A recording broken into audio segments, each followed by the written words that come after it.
असलेला दिवस आहे। एकीकडे तलवारीला संस्कार देणारी राजमाता जिजाऊ आणि दुसरीकडे विचारांना दिशा देणारे स्वामी विवेकानंद। एकीने राजे घडवले तर दुसऱ्याने राष्ट्र जागं केलं। एकीच्या मांडीवर बसून स्वराज्य उभं राहिलं तर दुसऱ्याच्या वाणीने संपूर्ण जगासमोर भारत उभा राहिला। आज आपण या दोघांच्या विचारांचा संगम साजरा करतो आहोत। राजमाता जिजाऊ म्हणजे केवळ शिवाजी महाराजांची आई नव्हे, तर त्या एका युगाच्या जननी होत्या। त्या एका क्रांतीची बीजरोपण करणाऱ्या होत्या। त्यांनी शिवाजी महाराजांना केवळ जन्म दिला नाही, तर त्यांनी त्यांना एक ध्येय दिलं, एक दिशा दिली आणि एक स्वप्न दिलं। त्या स्वप्नाचं नाव होतं स्वराज्य।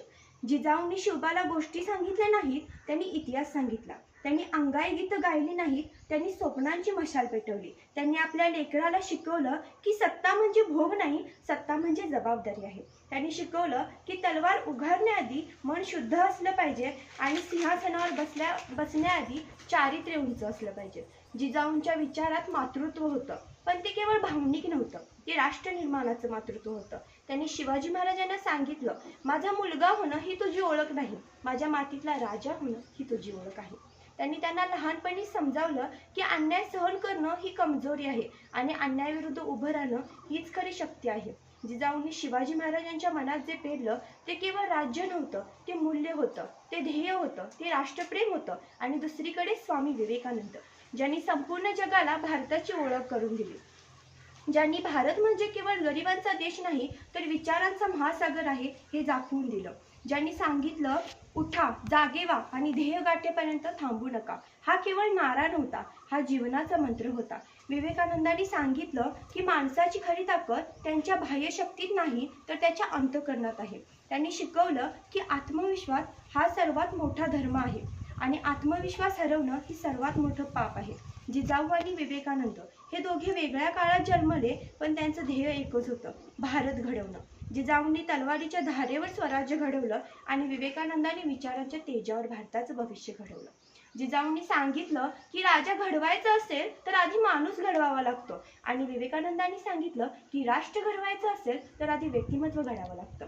आज आपण या दोघांचा जन्मदिवस साजरा करत असताना आपल्याला स्वतःला एक प्रश्न विचारायला हवा, आपण त्यांच्या विचारांना फक्त फूल वाहतो आहोत की आपल्या आयुष्यात उतरवत आहोत? कारण इतिहास हे केवळ पुस्तकात जपायचं नसतं, ते रक्तात उतरवायचं असतं। प्रेरणा ही केवळ भाषणात ठेवायची नसते, ती आचरणात आणायची असते। जिजाऊंनी शिवाजी महाराजांना शिकवलं, पराभव हा शेवट नसतो, तो पुढच्या विजयाची सुरुवात असतो। स्वामी विवेकानंदांनी सांगितलं, तुम्ही स्वतःवर विश्वास ठेवला नाही तर जगात कोणीही तुमच्यावर विश्वास ठेवणार नाही। या दोन्ही विचारांचा संगम म्हणजेच आजचा युग। आजचा तरुण जर जिजाऊंच्या धैर्याने उभा राहिला आणि विवेकानंदांच्या आत्मविश्वासाने पुढे चालला तर भारताला कोणीही रोखू शकत नाही। जिजाऊंनी आपल्याला शिकवलं की संस्कार हे केवळ शब्द नसतात, ते कृत्य असतात। आणि विवेकानंदांनी सांगितलं की चारित्र्य हेच खरं भांडवल आहे। आज आपण डिग्र्या मिळवतो, नोकऱ्या मिळवतो, पैसा मिळवतो, पण चारित्र्य हरवत चाललो आहोत का? प्रश्न विचारायला स्वतःलाच विचारायला हवा।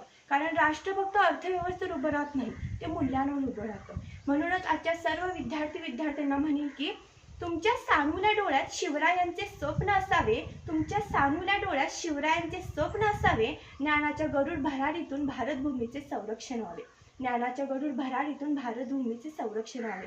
शिवराज होता जाणता राजा, शिवराज होता जाणता राजा, त्या तेजस्वी विचारांचा तुम्ही आदर्श घ्यावे। शिवराज होता जाणता राजा, त्या तेजस्वी विचारांचा तुम्ही आदर्श घ्यावे। हेच स्वप्न श्री शरदचंद्रजी माध्यमिक विद्यालयाचे, हेच स्वप्न श्री शरदचंद्रजी माध्यमिक विद्यालयाचे। धन्यवाद।